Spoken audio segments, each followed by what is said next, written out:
In 2008, we saw banks collapsing, economies going into reverse, and millions of ordinary people losing their homes, jobs, and savings.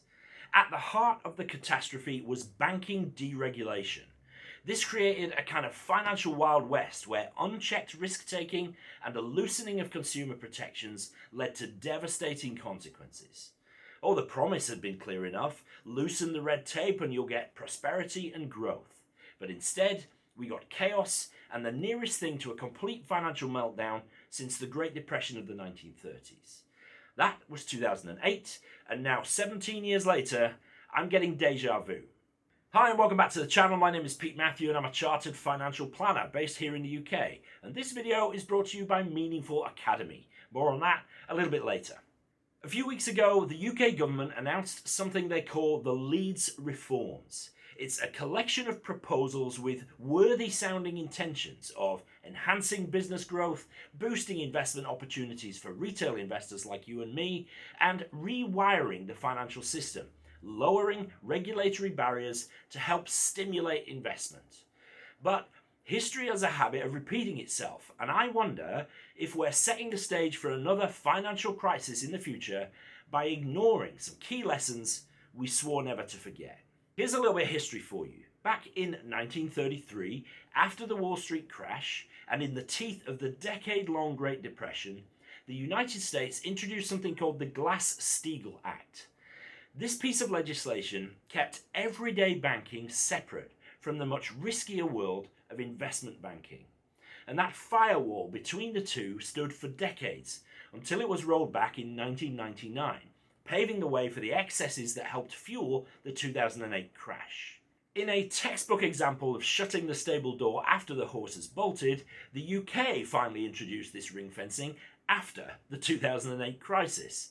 And the goal was the same: protect ordinary savers by keeping high street banking separate from the speculation of investment banking, so that if risky bets went wrong, the fallout wouldn't automatically spread to mine and your savings accounts. These new Leeds Reforms, however, propose to relax those same protections. The argument is that loosening the rules will free up more capital for growth and innovation, a key pillar of the Labour Party's election campaign.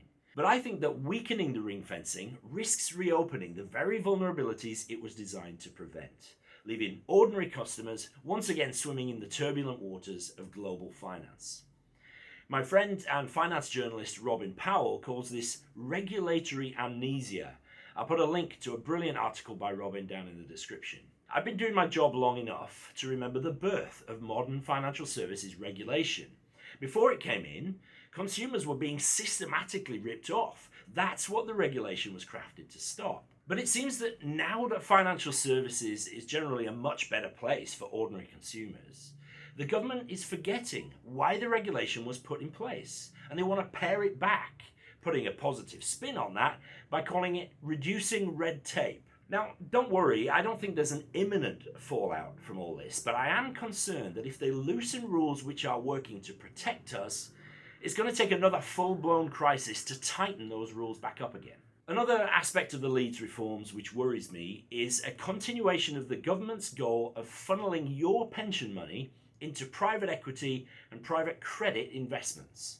This was begun by the previous government with their Mansion House Accord, where most of the major UK pension providers pledged to invest 10% of their portfolios, that's your money, into private markets by 2030. The government spin sounds great. Unlock £74 billion of investment to support UK infrastructure, drive innovation, and produce better returns for investors. The problem is, private equity returns actually deliver no more growth than low-cost index funds over the long term. Worse than that, they can be illiquid, which means you might not be able to get your own pension money out when you want to.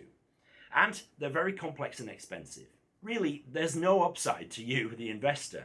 So you need to make sure that your pension fund is not invested in the default fund offered by your provider.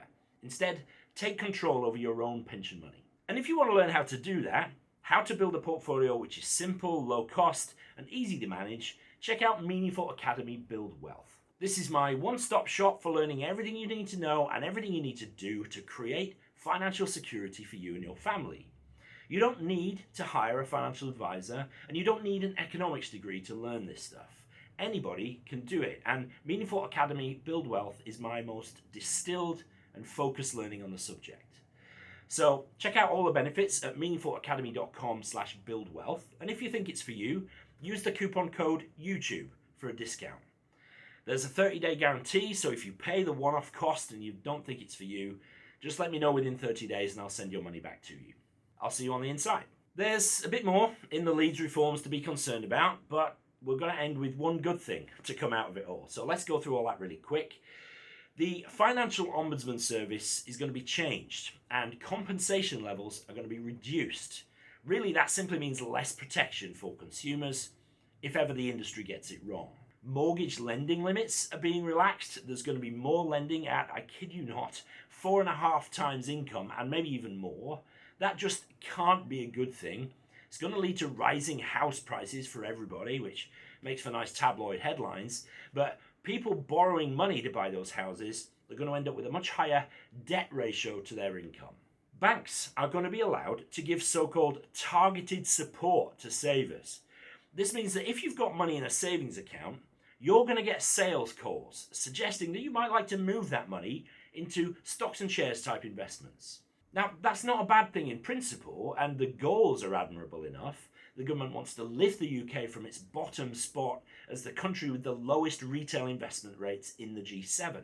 But deposit accounts and stocks and shares ISAs are two very different things, and the banks will have a lower bar of compliance to sell these products to all and sundry. Again, it's just weaker protection for the consumer. Really, the only thing in the Leeds Reforms I'm pleased about is a review of risk warnings on investment products.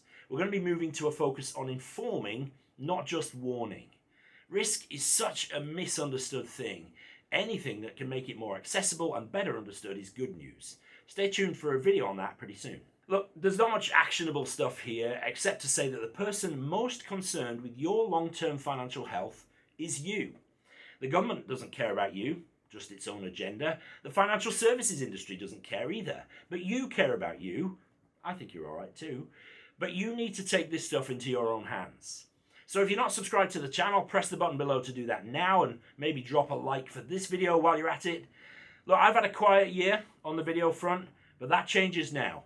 New studio here, maybe a bit of work to do on the lighting, but we are back and with a vengeance. So stay tuned for more videos very soon. Thank you so much for watching this one, and I'll see you next time.